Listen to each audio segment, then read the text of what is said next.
Welcome to CEO Sales Sessions. I'm Gazi, your host, former political staffer turned entrepreneur and founder of Sales Beyond Scripts, where I build CEOs whose sales feel effortless and profit becomes inevitable. I've spent years in the highest pressure rooms, both in politics and business, and I'm bringing you everything I learned straight to this mic. No fluff, no filler, just actionable steps, tough love, and big thinking alongside some of the sharpest CEOs in the game. Let's get to work. Welcome back to another episode of CEO Sales Sessions. Today, I'm sitting down with my colleague and my good friend, Amanee, to talk all about brand partnerships, asking for big dollars, and building aligned relationships with people that you want to collaborate with. So let's dive right into this. Amanee, thank you so much for being here. And we started filming 30 minutes ago, but you and I were just yapping and we didn't even get started till now. That's how I know it's going to be a good episode. No, seriously. And I just saw you dive right into your element and this suits you so beautifully. So I'm really excited. It's going to be fantastic. Yeah, it's not every day that we see each other in this setting because we are usually running around, hustling, moving swag bags, in conversations with partners, and really in the event production life. And sometimes it's nice to slow down and talk about the behind the scenes of how do we even get to that point in the first place. That's in a really nice way. As you were saying, we're never catch a break. My face even fell because I was just sitting there and I'm like, yeah, I think every time we talk about it, I'm like, okay, what are we doing next? What's going on? Because there's so many nitty-gritty details to meeting everybody's expectations, but also making sure that everybody's happy too. It's so hard. Yeah. So I just realized that we are always in that mode of making sure everybody else is taken care of before we take care of ourselves. And I'm really kind of glad that this is that kind of avenue in a way where we're going to talk about that and put everything out on the table. Yeah. The behind the scenes are heavy, but they're good. That's it. And I feel like, the number one question people are asking us always is how are you connected with all of these big brands? And I got to give you your flowers because you're the women from the Run the World team that is the glue and the connector to these big brands. So if you've been to a Run the World event, you know that we work with elevated brands like Holt Renfrew, Square One Mall, TD Bank, brands that are some people's dream brand partnerships. These are friends and partners and colleagues through the relationships that you have built that have come into our community. And yeah, I want to give you your flowers for that because you're the person that does this on our team. And I think that there's so much, especially we just got back from the retreat, there's so much that others can learn from you. And I think now that the events and the brand and the collaboration world is a lot bigger it was than we started, I think a lot of others are looking to people like you and I to learn some of the best practices. So I know that you're an open book of wisdom, and I want to pick your brain today and really understand how did all of this happen and what did you do and how did you really build those relationships? 100%. And thank you, honestly. It's a lot of work that doesn't just happen overnight. There's two words that I like to use. There are two words that I like to use, and that's patience and persistence. Yes. And it does take a lot. There's actually somebody at the retreat who mentioned the word grit. And I think it does take a little bit of grit or a lot of bit of grit, if you want to put it that way, because you're going to be talking to yourself a lot of these times. Yeah. And honestly, it's really difficult to get these corporations. So one of the ways I've kind of coined it is it's think of it as an onion. So the corporate onion. Yes. And there are tiers to the corporate onion. Yes. And then layers, if you may. And every layer of that onion that you kind of go into, it makes you want to cry even more because it's there's just so much more to unpack here. And I don't know how many more layers I need to get to before I'm done crying and trying to be patient. You have you're to persistent. You have to be. That's it. Yeah. So I want to even pull back because you're persistent when you find the right brand. But I want to even go back to what made you think, well, first of all, was the first brand that you collaborated with Ritz-Carlton? Was that the first official, let's say, big name brand that Yeah. Run the World had? Ritz-Carlton, followed by TD, simultaneously with the City of Mississauga and the Economic Development Office of Mississauga. And Holt Renfrew through there, yeah. Incredible. Yeah. Yeah. And casually Holt Renfrew through there. No big deal. Like Ritz-Carlton, that's one of the bougiest hotels. So I want to know a little bit about, how do you even pick the right people that you want to collaborate with? Because I think there's a certain level of intention and strategy behind it. I know you and I talk about there's always an angle, which we're going to get to as well. But I want to know, like, if you're someone who's starting out and you're like, well, I want to partner with big brands, do you just approach anybody and everybody? Or how did you know, I want to align with Ritz-Carlton, we want to be in Holt Renfrew? What's the mindset behind that strategy? 100%. When we looked at Run the World, we were looking at, what do we want to be? What do we want Run the World to be synonymous with? And we put some names out there. You know, we were thinking elevated brand, luxury, everything that we would love to, like, basically when we create an event in a space and an experience, what is something we want to attend? Where is somewhere we want to be? Yes. And that's kind of how we work backwards from there. So the idea of a First Sundays came off, was like, we should do something for a community building experience. And First Sundays, like a high tea experience. I was like, the best of the best here is right now is Ritz-Carlton. Yeah. And I've got a contact there. Yes. And sometimes it does take, like, you know, that one person in your corner, in your community, and it takes that ask. Once you put that, hey, I don't have anything to show you right now. Yeah. I just have an idea on a piece of paper, and I was hoping that we can kind of bring this idea to life together. We kind of had to spell it out a little bit, like, here's what we're thinking. To give you a little bit of context, we visited the Ritz-Carlton March 5th, 2020. Okay. We were like, let's go. Let's sign this piece of paper. Let's get these series underway and let's make it all happen. March 17th came around, 2020, and the world kind of shut down. Yup. It was hard because we were so excited to get that ball rolling. Yeah. We had somebody on the inside who was like, I've kind of worked already with you. I have a corporate past life that I kind of worked in. Okay. And I kept those relationships. And those relationships became, hey, I'm no longer here. I'm over here. And here's the vision. I know you trust me from what I did here. Let's make something even better with this new brand over, like Run the World. And that's why I always believe, and there is that saying, people follow people. Yes. So they're not following the brands per se. They're following where the individuals are. So I have moved on to another place. We had a fantastic relationship. I'm coming over here. I'm giving you a company that has nothing to show for just yet. Yes. But I know you trust me, and I know that we can get this done. So yes, we looked at it in March of 2020, but we didn't make it happen until 2021.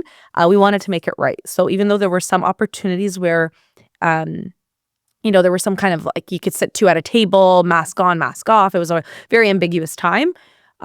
We still waited because even though we got the right brand, that's what we wanted associated with. We know that we wanted to be in that luxury, high-end places, associating with brands people trust and like basically look at very highly. We know that we want to be associated with them. But we also wanted to make sure that we did it right too. So it wasn't about doing it right away with two people at a table. It was, let's wait it out a year and let's do it with the right amount of people at the table where the experience still feels authentic and genuine. So we did wait an extra year before we actually did the first thing with them, but we did it. So that's it. It just takes the time. But I love that you said that you already had the relationship. So let's talk about this a little, because one of the things I find when I'm being pitched to is that people are very transactional with these things. And they're always looking at, like, what's the give and take? And I know that you don't think about it this way, which is why you're really good at it. So I want to know a little bit about your mindset when it comes to the relationship building versus the ask. And I can tell you're not in it for something, but you are in it for something, but there's a sense of genuine care.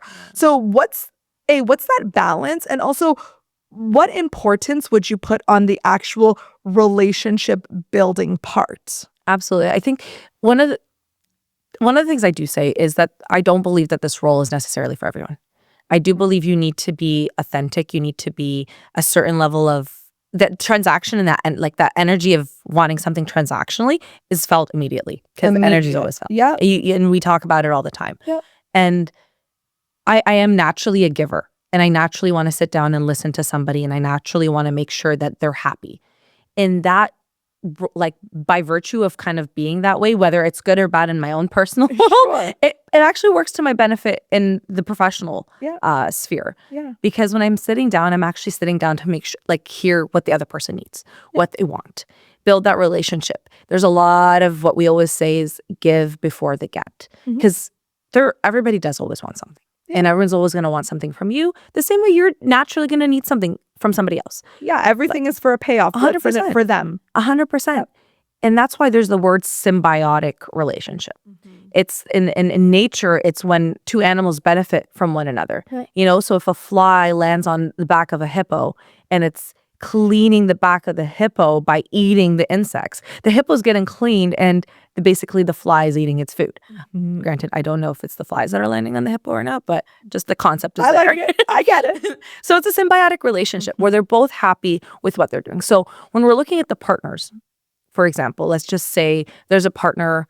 Okay, Ritz-Carlton. Let's talk about them, because this is actually how it went down. Yeah. We know that hotels in the city on Sundays are usually free.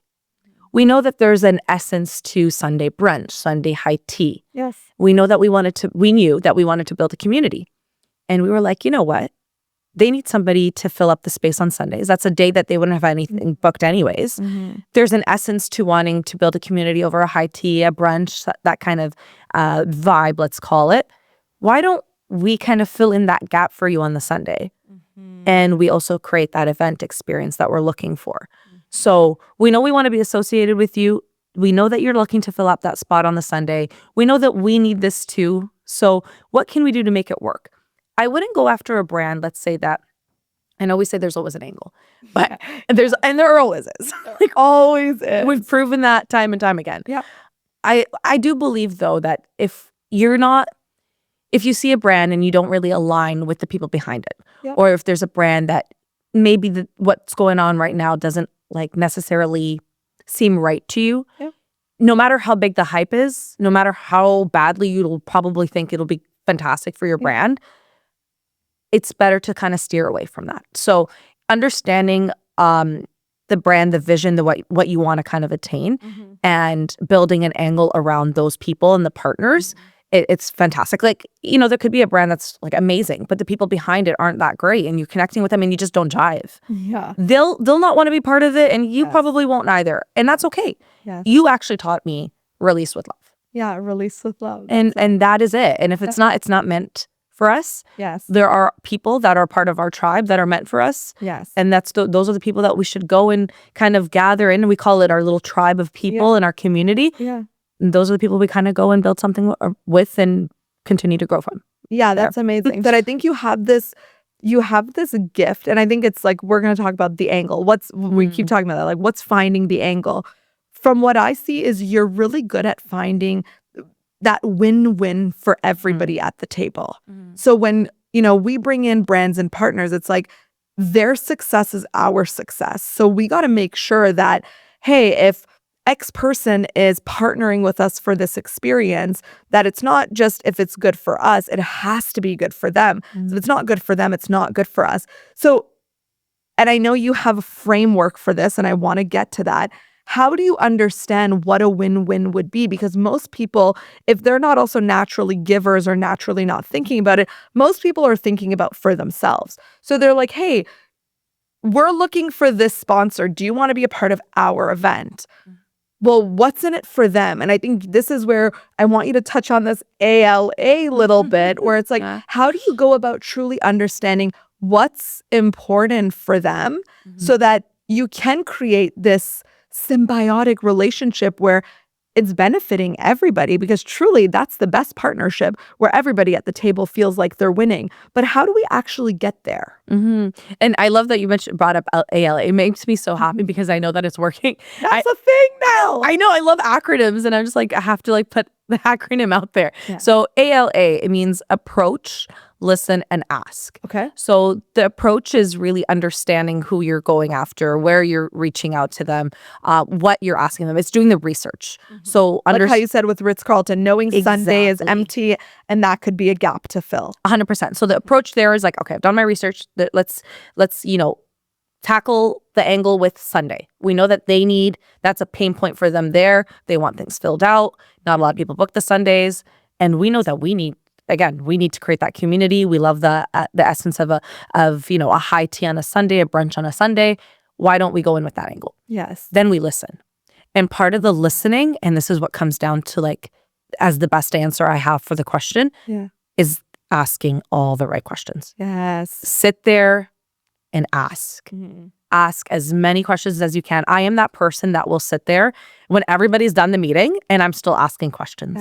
Because those questions, and making sure specifically they're not yes or no questions.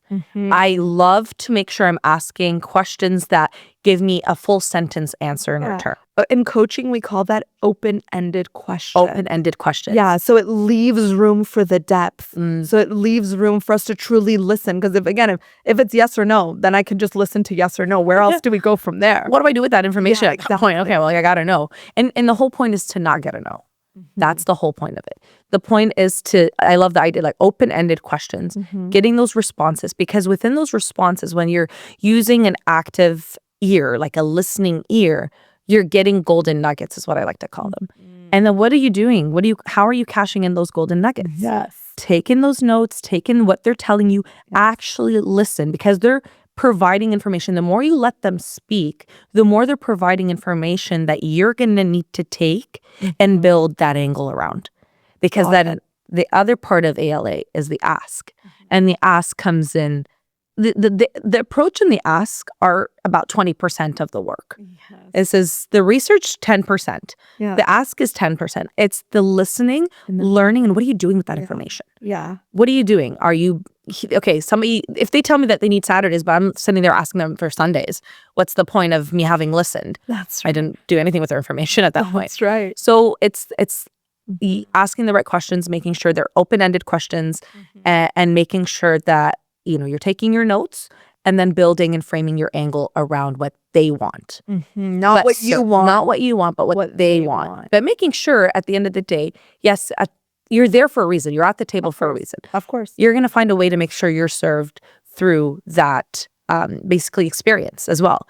But you want to make sure that their best interests, that what they have put on the table is being received. Yeah. And I could give you an example of where I saw that go so bad. Just 2 weeks ago, I had somebody who was like, I'm going to be hosting an event in Toronto for the first time. I know, Run the World hosts a lot of events. I'd love to get on a call to tell you a little bit more about our event and maybe how we could work together.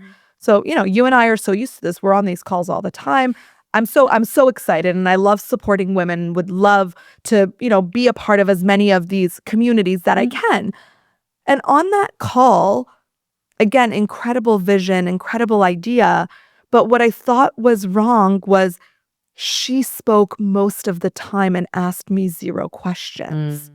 And so what she did was she gave her pitch of the event. This is what I'm doing. This is who I know. This is who I'm bringing. And it was all incredible, but she couldn't have a good ask from me because she didn't know what's important to me, what I could do, how I could be involved, what's cooking on our agenda, what are we doing that there might be synergies, are there any lessons that we've learned that could help along the way. So it was pretty much a 20-minute conversation of them just speaking about themselves. And at the end, we couldn't go anywhere other than saying, this was a great call. Thanks for your time. Let's see if any ideas come from this. But again, if I'm going back to what you were saying, well, if there were questions that were asked, she would have gotten some nuggets that would have helped for how I could help her. Could I be a MC, a paid sponsor? Could we help with production? Like, we just weren't able to go there. And I wasn't sure what it was. But when I sat in your masterclass and I was understanding, well, that was a pitch to me. Usually I'm on the other side, but I thought it didn't feel right. What was it? Was that it was more about the other person than it was about me. And I know that you're the complete opposite, because when you're on the call, you're just asking so many questions about that other person. And now I'm noticing, oh, that's where we went wrong on that call. It was very much just, here's my approach, here's my ask, but there was no meat of the listening with open-ended questions. And essentially that's why it went nowhere. And that's and it's difficult. Like when somebody doesn't realize that. So I've had that too. And it's hard to sit down because you're so excited. And to your point, we want to be able to support all of these businesses. We want to be able to like, let's collaborate with everybody and let's figure something out, you know? But it's very difficult sometimes when you're inundated with everything, when, slots are already filled for the year, but you're also sitting down across somebody who's, you could tell like maybe it comes off as they don't really know what's going on their end too. It's a little messy. They're not asking questions, or they come not so prepared perhaps. Yes. And maybe it's like in those moments, it's guiding the individual, be like, hey, do you have any questions for me? Yes. Because I have, maybe ask me a few questions and I can give you some answers. And I'd like to make sure I throw that out there, like, ask me the questions, because if I'm then spoon feeding them, oh, well, this is basically what I have, like, and I'm like, what about this? Are you doing, I'm doing that kind of. And that's not what a relationship is. No. That's a one-sided. And I think if we talk about what really partnership is about, is building incredible relationships with people that are aligned on values, on mission, on impact, on experiences, on how we show up. But when it's a one-sided convo, we don't even know where those synergies are. So I want to know, what sort of questions are we asking? Like, obviously, how's your weekend is not the one that's going to give us the best golden nuggets. I mean, it might, because then we're talking a little bit about family and learning a little bit more. But from a getting dollars for collaborations, what sort of things do I need to ask or be listening for that I could then use as those golden nuggets? Could you just give me some samples of that? Right on. So essentially, if it's like with corporations, a little bit more difficult, of course, but these next questions that I can think of on my top of my head that I ask are can be applied to a lot of you, whether there's SMEs, small, mid-sized enterprises, or, corporations. One of them simply is, what are your goals for the year? It's not a yes or a no. It's an open-ended question. What are your goals?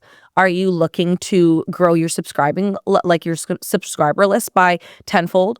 Are you looking to participate in at least 2 events? Are you looking to make sure you gain more followers on your social media? What are your goals this year? And usually people will be able to tell you, well, the SMEs, the small mid enterprises, will usually tell you, I'm trying to grow my exposure. I'm trying to get more followers. I'm trying to get more customers. Okay, great. So that's a good piece of information to see how our basic ecosystem can provide that. With corporations, usually it's like we're looking to support SMEs. So, sometimes depending on the department you're going to be speaking to a department at a corporation more than most times. So if it's a department that, specializes in diversity, inclusion, and equity and belonging, then they're basically going to be looking at diverse communities. So are there startups that are coming up from the BIPOC community, for example, and how can they support them? So it really depends on what their key pillars are. Yes.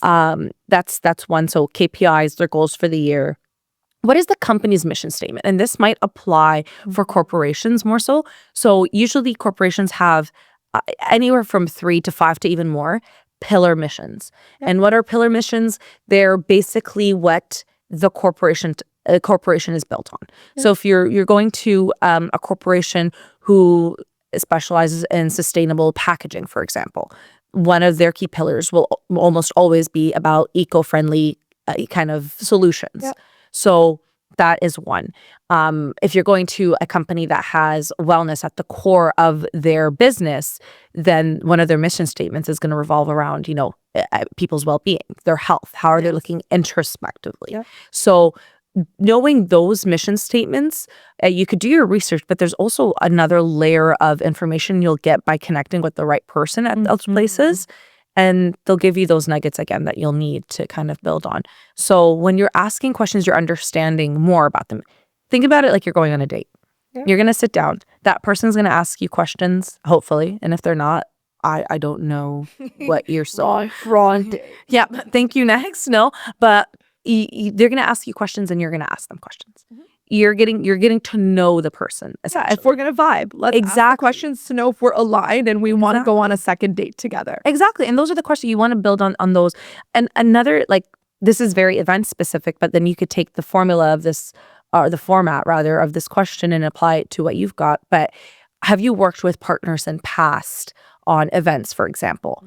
And what went well and what didn't? And one of the reasons I really do like that question, and then you could supplement events with anything else, of course, is because you're getting a lens as to what they've done in past, what they didn't like and maybe why they wouldn't return, and what they did like and what you can go above and beyond it. So yeah, that's another one. And both those questions so important. Knowing what didn't go well, you're going to make sure that you're not going to do that. And then whatever did go well, you're going to make sure that that's included, and knowing that that's a value of theirs, then you're going to include that in the angle. 100%, and elevate it.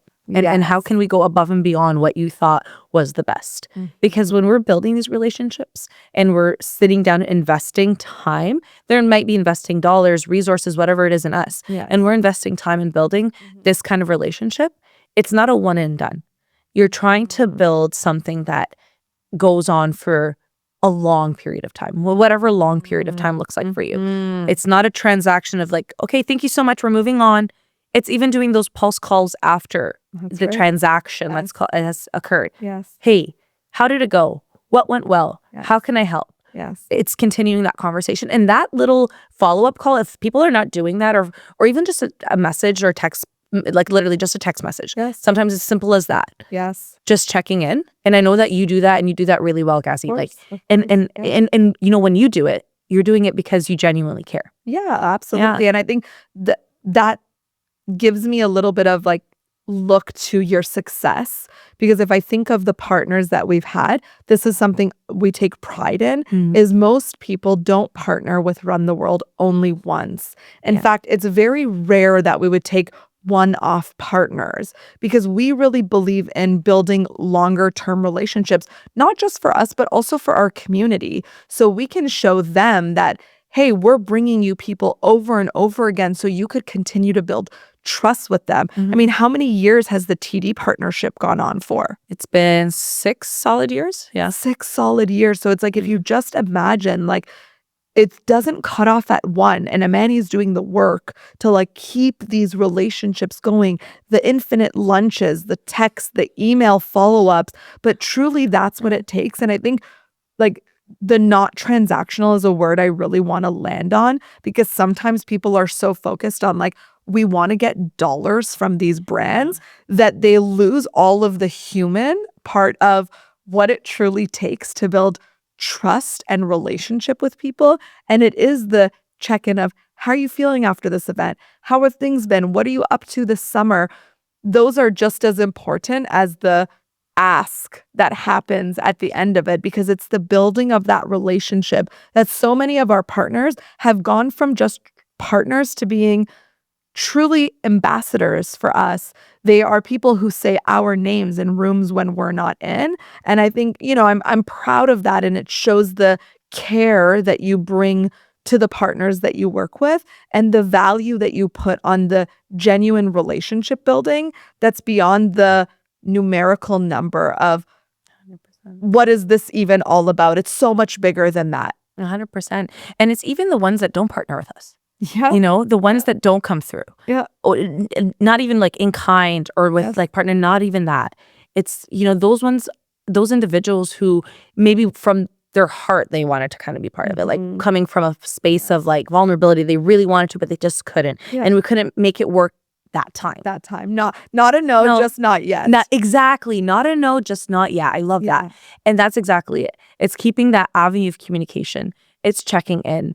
One of the things that I was mentioning, and I didn't realize the weight of this until later, but we have not had to pay for a single piece of media.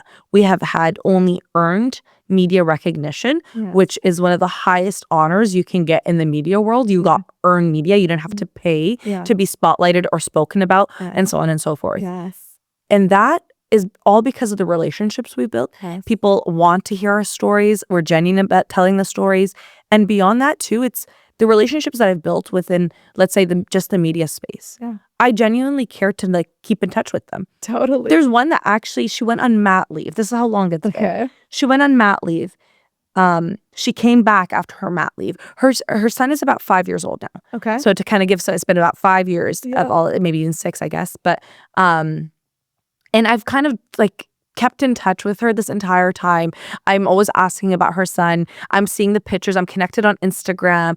I'm entering their lives. And they're like, and seeing a part of my life too. Yes. And we're connecting on levels that have nothing to do with work. And this is something that I really believe in. People are not their titles. And that's a huge, huge thing. Because like when you're talking to somebody at TD, they're not just a person at TD. They're a person who has a family. They're a person who might own a little business on the side. Yes. They're a person who maybe loves to travel. And you're talking to them about the things that they love. And you're connecting with them on a human to human level.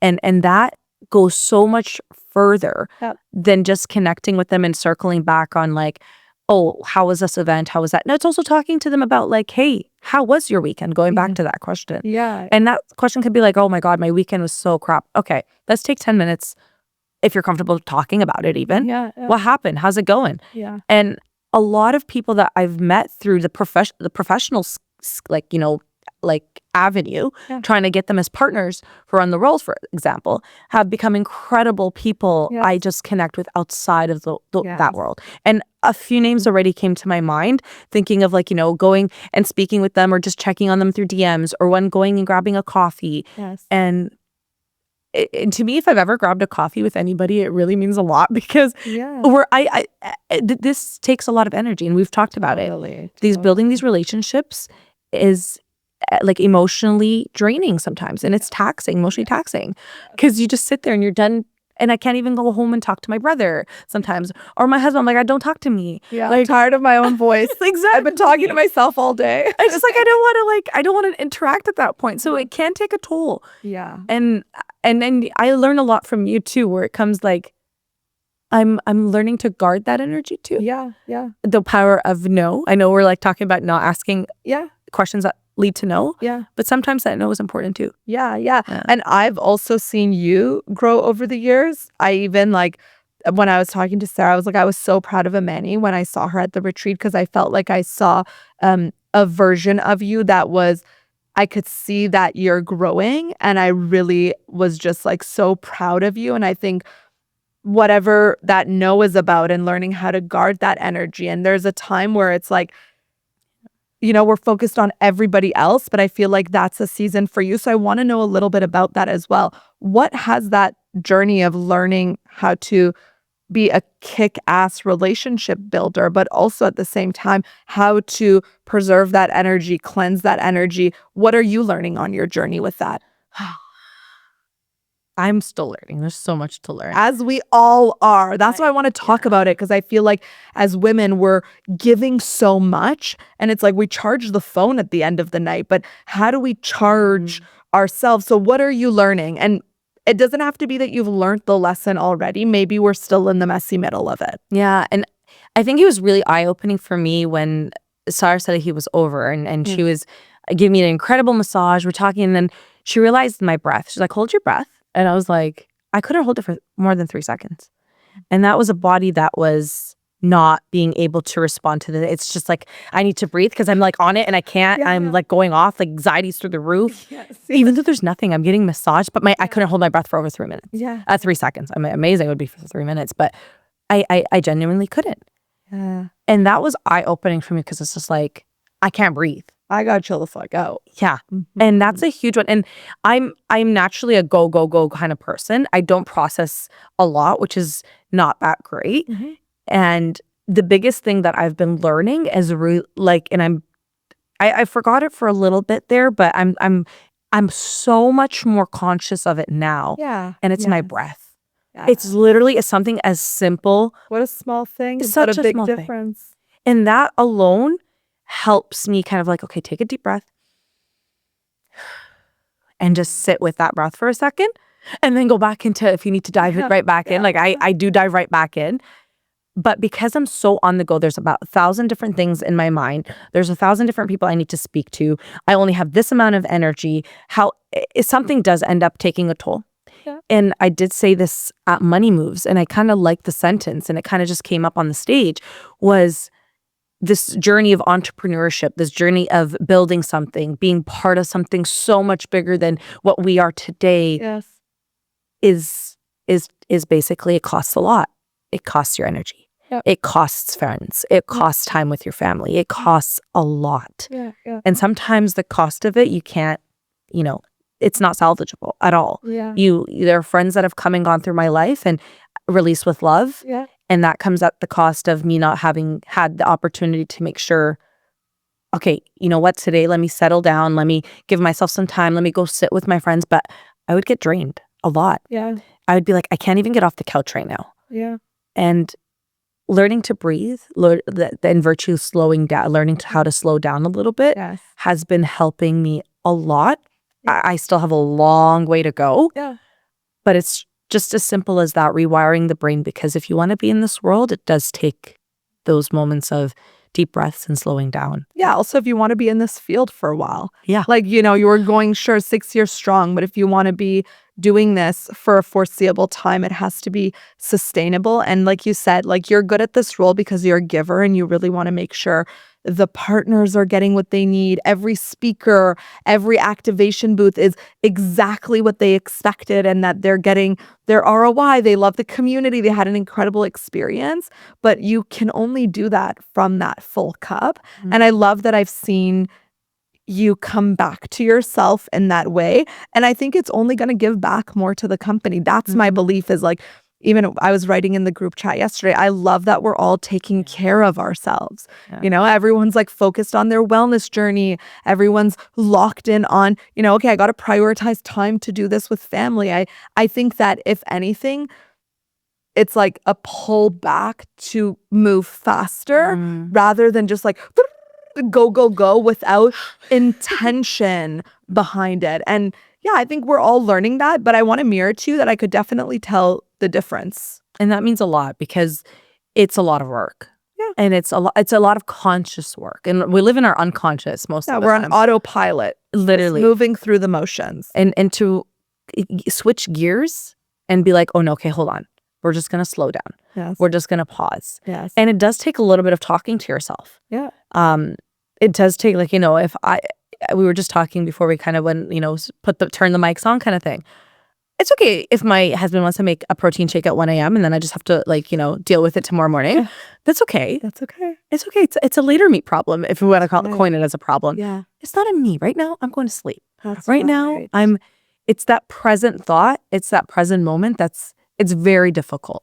For me, at least. Yeah. I find it hard to do. Yeah, for sure. I mean, I think all entrepreneurs, we've got the gajillion tabs going. We're stuck in the do. And I think, like you said, that conscious reminder to come back to the present moment is just such a learning that is not going to benefit you, the team, the partners, but just overall what we're teaching women about running successful businesses is that it doesn't have to be through burnout or distress or dis-ease, that it could be done in a regulated, calm, present way. I love that we get to be a model for that. And I want to talk a little bit about modeling because, our team, a group of all diverse minority women, young, bold, powerful visionaries, it really means something to our audience when they come to an event and they see that. I get goosies right now just thinking about that they see that reflected on our stages. They see that diversity reflected in our leadership. What does that mean, do you think? Like, I know what it means for our audience, and I know that we do it intentionally. The people we bring on our stage is not by accident. It's not because we need to fill a spot. Every single person is chosen with intention. And I think, as a woman of color growing up, I didn't get to see that modeled as much. I didn't know a lot of women entrepreneurs. I knew some men entrepreneurs. I didn't know a lot of women entrepreneurs, and I didn't know successful women entrepreneurs. And so now that we get to play a role in that, for me, it feels so much bigger than just our mission. It feels like part of a bigger mission that we're here to be a part of. And I want to hear from you because you're one of the OGs of the group. What does that mean for us to model this diversity and representation for other women? I really love this question. And I believe, and I hope that this is the sentiment people receive when they come into the room and see that, is that they belong, that there is a seat at the table, that this space that we've created here, this is a community for all of us to be part of. Yes. That you're not on, you're meant to be here, and that you can be here, and we want you to be here. Mm-hmm. Those are the things that we want folks to walk away with, knowing that there is space, they're safe to grow, there is a community to help them and back them. And it is about building those relationships. We've seen so many incredible relationships grow from our four walls, whatever four walls we're within. We've seen so many incredible things occur. Yeah. And it's because people of intention come, of like-minded intention. They know that, their struggles may be similar, they may be different, but their stories are somewhat the same. Yeah. And they're able to create something and feel comfortable about being part of the space. That's why so many times we see the same faces in our seats over and over again. And that tells us that they do feel like a sense of belonging. Yeah. And that is a huge honor to have. Yeah. I mean, even if I'm just going back to my experience, so you were the first girl from Run the World that I connected with. Yeah, but At First Sunday. at First Sunday. But even how I got a part of the team. Mm-hmm. So I heard about First Sundays because I was looking for like-minded women to connect with. I came to First Sundays, had an incredible experience. It was the first time that I stepped into a room where there was so much diversity that I wasn't the minority. I always carried that, like, I was the only woman of color at the table, because when I worked in politics, that was oftentimes my reality, that I was the youngest, almost always one of a few of women, and then women of color. So I'm like all three of those. And then I come into a Run the World room and I'm not the only one. In fact, there's so much diversity that diversity is the majority of the room. And that feels so safe. That feels, the word that comes to my mind is like possibility. There is room for growth there. And that's what inspired me actually to volunteer for the event, which, if you remember, you interviewed me for. I remember I had DM'd the account being like, I'd love to volunteer for one of your upcoming events. I'm in the event space. But I'm not doing events anymore. It was part of my past career, but I'd love to be a part of it in some way. But now if I look back, the only reason why I felt like I could do that was I felt that it was safe. There was something about seeing Zaina, Rafa, you, the women that our community were part of, the way the partners spoke about the women, that I was like, I want to be a part of this and contribute in a certain way. And that's not an isolated feeling because, even at the retreat, like that was 2 weeks ago, there are people in that room who are already collaborating with each other, is because I genuinely think we create a space where women feel so safe. And you're right that there's alignment between all of the women, even though that they don't know each other. They're like each other. So it's so easy to get to know each other. And I think part of it happened by accident, but there was part of it that was by design. And then the rest of it kind of poured in because the team started as 3, and I came along, then Laura, and the event started getting bigger. So it's like it naturally happened. But I think there must have been a point in time where we were really grounded on this is what we wanted to create. And then that energy rippled forward. And I think to this day, there's 2 things that make Run the World like nothing I've ever seen before. I always say it's the quality of our production. Because if you come to a Run the World event, it's a Run the World event because we have the carpets, the walls, the vinyl, like you just know. So the production, but that's still superficial because anybody with good production and good amount of dollars might You got a be good able to budget, do you can that. do it 100%. Sure. But at the same time, that community, money can't do that. Money can't do that because it's the energy and the heart and the intention. And I think those 2 things are what keep us unmatched to what I've seen. And like, I'm sure you felt that as well. Like there's nothing like the Run the World community. And Ghazi, I'm like feeling really nostalgic talking about this too. And our first Sundays. Shout out to Hoda from Sloan Tea, the founder of Sloan Tea, which is an incredible tea. I'm not like, this is not sponsored, I promise. Hoda's fantastic. And she said something that sits with me till this very day. And it was, don't be surprised when you put good energy out there and good people come out. Oh, I love that. And it's still, this was said, 5 years ago, maybe more. And it still sits with me today.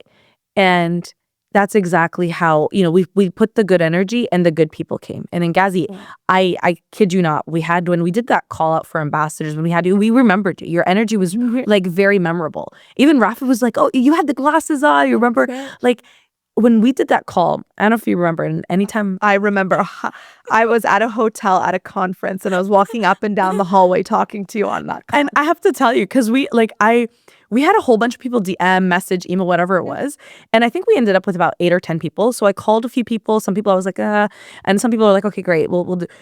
Like with you, and anytime somebody tells me, I swear, anytime somebody says, oh, Gassi's fantastic, she's great. And then they're like, how'd you guys find her or something? And I tell them, like, she found us. And then one of the conversations too was, we had that interview, quote unquote.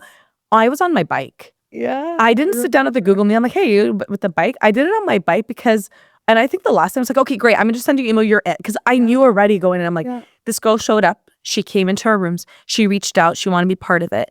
And the rest has been history. Because now it's just been since day one. And I'll tell you this much. Shout out to everybody that participates in everything. We call them our COOs sometimes just because they like that name. It's my brother Nader and Rafa's sister Radia. And they've also been with us while we were there. They're the family that gets voluntold to help at every event. It's so good. And they just show up. They have no idea what's going on, but they just do. Your husband's going to be added to that list and he doesn't even know it. And he has no idea. He's probably just tries to like busy himself as hard as he can. But I had told Nader separately, I told him, come back with somebody who stood out to you. And I told Radia that separately as well. Come back with one name that stood out to you. And I didn't tell both of them that I said that. Independently, they both came back and said Ghazi. To the point where the next event we did, and it's not to take anything away from anybody else, they're like, we think you found your next Ghazi. And that says a lot to us because we have somebody who cares so much that other people who are not even necessarily involved see it too. Yeah. They care so much. But I think it's exactly what you say. When you put that good energy out there, it just attracts it. And I think that's the part of the strategy that you can't copy and paste, unfortunately.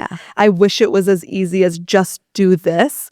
I mean, it is easy if you're a good person, but sometimes people want the tactics. How do you hire the right person? Like, how did you guys even, and it's just like, if you've got the good vibes attract the good vibes, and it's all alignment based on values. Like, I hung out with your mom. You hang out with my family. Like, these are the alignment pieces that go beyond the business that actually create sustainable growth for the company beyond just the fact that we're good at sales and brand partnerships, right? I know. And this is something that we need to do more of. And I'm putting this out in public. We do need to do more of that, where we, like what we did recently, and I believe Run the World so deserved that, biasly saying this, that we sat down and actually caught a breath. We sat down and got to connect with each other over a meal, over just sitting down in a cottage, over the pool, where we're entering one another's lives in a different lens, where it's just not like, okay, did you like get this partner on board? Did you get this over? How are we doing on here? It was literally, if you scroll through mine and Amanee's conversation on WhatsApp, it's like, hey, did you hear back from this? Hey, did you come? We don't even say hi or hello. It's like, hi, update on this. Hey, did you get details on this? Just a reminder.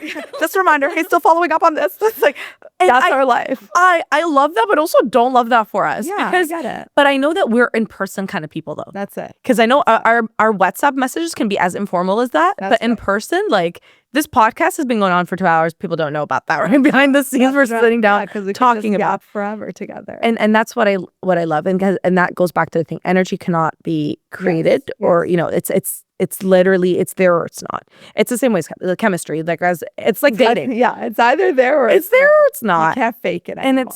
Like, you can be a good person and the other person can be a great person. But if it's not, like, the chemistry's not there, the alignment's not there, or maybe it's just a timing thing too. That's it. And that's fine. And sometimes I did want to say this too, because I've heard more no's, way more no's than I've heard yeses. Like for every 100 no's, I'll get half a yes. You know, like it's not even a Manny's full like, yes. that's good enough for me. I'm good with that. Let me got roll with something, it. yeah. You know, but I don't want people to sit there and think that the no's are bad Yes. or that the no's are discouraging.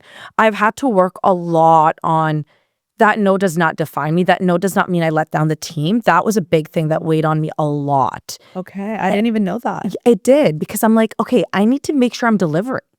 And if I'm not, then oh my God, what is the team doing? What are we doing? We need to do stuff. We need to make things happen. But I keep getting these no's. And that no, I needed to learn. And I'm still learning, but I think honestly it took me within the last year or two, maybe, I don't know, where that no is not about me. If the no isn't like they're saying no to me. Yeah, The no it's not personal. It's not personal. Yeah. You know, we did lose a huge partner that we really valued, and we loved working with that team in particular too. Yeah. But it was because the company was going in a different direction. They need to reassess everything internally.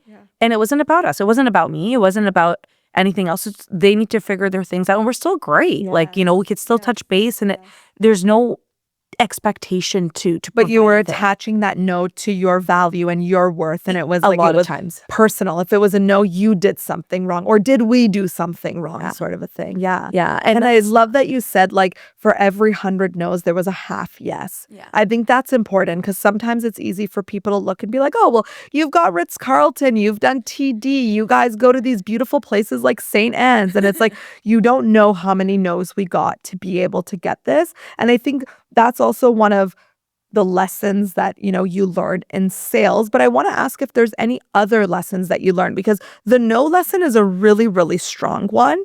It's like you're going to get a lot of those no's. That's just a part of this industry. But is there anything else that you've learned that maybe surprised you along the way of working with partners? That's a great question. And I'm just giving it a bit of thought, because there's so much that I've learned, but I can't, like, you know, sometimes when you're like, you know what you've learned, but you can't think of it right there and then. But one of the biggest things too is that people do want to help. People do want to be involved. And again, you know, no's aside, you know, what you're looking for, let's say that you're asking for X amount of dollars, they can't have that. They can't give that to you. Okay. But hey, I have a whole bunch of like incredible products that I would love to provide. And that's where a lot of our gift bag comes in. Yes. We love our gift bags. People love our, people literally find the most creative ways to get our gift bags. And we've seen it firsthand. Yeah, they're obsessed, because I mean, we have the best. What was the value of the gift bag for the retreat? That was over 1,100. Yeah, over $1,100. Everything together, way over a 1,100. little goodie bag. Yeah. Incredible. So I'm hearing that the lesson that you're saying is, even though sometimes you're hearing a no at the top level, could they be involved and help in a different way? Yeah. So it's not a full no, it's just a no in this capacity. You're so good with that, Amanee. Yeah. And I think it's realigning. It's just like, Yeah. again, it's just like, hey, where's like, you know, okay, I still know that I want to have, you know, there's certain things I still need.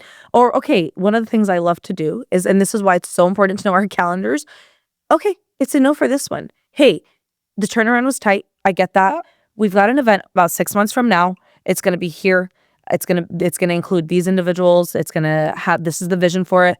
Thoughts on participating, whether in kind, brand partnership, like with monetary. That's what you call realign. So it's like you're not really taking that no for a, okay, thanks, talk to you, never. I even remember at the retreat, you showed the email and like you had underlined this line that you like, of like, this aside, is there still like possibility? Like you're coming right back with a different angle. 100%. It's taking what was presented as the problem, or seemingly is the issue, and putting it aside. So let's I understand that is the issue. Let's put that on the side, because we're not going to focus on that. We're going to focus on how we can figure things out from there, because there is a different way to figure things out. Yeah. You know, it's just like, well, that aside, okay, that's problem is no longer a problem, because we can figure it out from here. Yeah. So what's your problem over here now? Like it's like trying to find a new way, and it does. You know, sometimes people can come back and just be like flat out no. Yeah. But then they'll come back and be like, oh, okay, that might work for us. Or maybe, you know, it's knowing where without reducing your value, where you Yes. can also have somebody still come on par. You want to meet them where they're at. Yeah, absolutely. And I love that again that you're going back to, if we go back to the way you look at partnership, it's not one event. So it's like, okay, if we're not aligned for here, well, we're still going to be in communication for the next 2 years. Let me tell you about the other things that we have coming up. So that's that grit and persistent part, that it's like, if it's not this one, you just be patient, present the next opportunity. So I think that's another lesson that I'm pulling from you, is like, Yeah. if it's not a no for this way, can we realign in a different capacity? And a lot of times the brands that can't come in for dollars or bigger stage presence at the time, they might come in with in-kind, which is our fancy word of products, or gifting their product. But that's also a beautiful entry point, because a lot of the people that start in the bag then see how valuable being in the bag was for their brand, and then are joining us for those longer term relationships time and time again for the next relationship. 100%. You hit the nail on the head. And I'm nodding, like shaking my head, nodding. That's it. Because exactly that. They start off sometimes small. Mhm. It could be a sample. Then it could be like a full-size product. Then it's like a full activation. And then it's a speaking engagement. It grows from there, and we've seen it. Sometimes they need to test the waters. Yeah, You know? for sure. And that's fair. Especially if they've never worked with us, it's like, how do we build trust? We have to have some relationship to build the trust off of. 100%. And you need to make sure that what, is delivered, sometimes it's delivered in a way that is, go a little bit above and beyond. Go push a little bit harder, just to make sure you're showing that, hey, this is just the tip of the iceberg of what we can do. We got more to show you. We got more to show you. This is actually how one of our strongest partners, who's been with us for the last 3 years, began. It was just an in-kind Brilliant. product. We recorded a killer video for them for their product launch. Yes. And it's just grown from there. And it also it has to do a lot with the people trusting and vouching for you. Yep. But it's also making sure that you give them something to trust in, That's it. So that's one of the things that, we've seen time and time again. So that little sample in your little gift baggie can be just a start to something so much bigger. And we're talking events like in gift baggie, but it could be anything really. Yeah, that's it. So to wrap us up, I want to know, it's like a two-parted question. One is, what's next for Amanee the person? Because as we talked about, we're not always the title. So what's next for Amanee the human? And what's next and coming up for Run the World? Amanee the human is figuring it out. No. I did recently get married. I did just move into a new place. Yeah, literally an Arab, like a Lebanese, I love that. So I'm really, really grateful to have found my person. He's fantastic. My Amanee the person is just trying to figure out how to find flow, find those pockets of me time. Because then I'm just like diving into the next chapter of my life before even like giving myself some time with all the inundation of everything that I love to do, though. I'm trying to find ways to just find balance for myself, find practices and habits that are beneficial to my health. And I love that in the group chat yesterday, Gazi was just shouting us all out. Like, we're all stepping into our selves, giving ourselves some space and time, and really prioritizing our health. Because I was that person that never understood, why am I putting my oxygen mask on first before I would put it on a child? I couldn't understand it growing up. And then I'm like, okay, like, and even in the moment, if I'm ever faced with that, I still feel like I would struggle to have to like put my own oxygen mask on first. So Amanee the person's working on that. Beautiful. What a good thing to work on. And when we take care of ourselves, we can give more to our husbands, our friends, our families, our businesses. Yeah, beautiful. And that will go right into Run the World. And wherever I feed into myself, I know it'll multiply and ripple effect to everything else in our lives.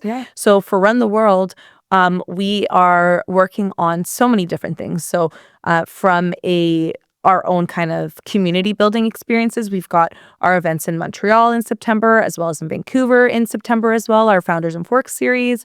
We're very excited to be on the road, I like to call it, with TD for that one.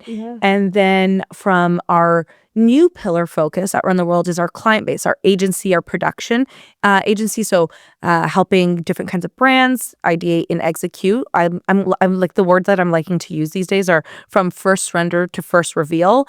So we're helping brands basically bring their visions to life with our basically our creativity and the new production thing. Like, you dream it, we can make it kind of thing. That's And I good. can't wait for that because it's a new chapter Yeah. for us. So Run the World has a lot coming down the pipe, but something I'm mostly excited for when it comes to Run the World is we've grown. And I'm really, really excited to grow in a way that our team feels connected more so, Yeah. and just to see each other grow in that space. So very, very, very excited from that side of things. So, and I'm very grateful to have you be part of this. And we're just like, it's great. I'm looking forward to it. Yeah, I'm really excited for Montreal and Vancouver. I want to put a call out on this podcast because maybe you're listening and you want to be involved in our upcoming experiences. So we're headed to Montreal September 13th and then Vancouver just 1 week after that for our Founders and Forks series. If you want to be a speaker, if you want your products in the bag, if you want to activate in some of the most beautiful locations, and Run the World events, we are elevated and beautiful. We would love to hear from you. All you got to do is just message Run the World, Amanee, or myself, and we would love to tell you a little bit more, and of course see if it's aligned, because that matters more than anything. But on top of that, I just want to thank you, Amanee, for your time. I know that time is our most valuable asset, and I appreciate you taking the time to be here to pour into the community and help women understand what it takes to close incredible, aligned, and profitable partnerships. So with that, let's wrap this episode up. Well, that brings us to the end of today's episode. Thank you for sharing your time with me. I know as a CEO that time is your most valuable asset, so let's make it worth it. What's one thing that you're going to implement or embody today? Because listening without action is just entertainment. So DM me your takeaway on Instagram at AuthenticGazzy. I want to hear it, and I promise you I will hold you accountable. And if this episode resonated, share it with a woman in your circle who needs to hear this. And if you haven't already, follow and subscribe so you never miss a Tuesday. I'll see you next week.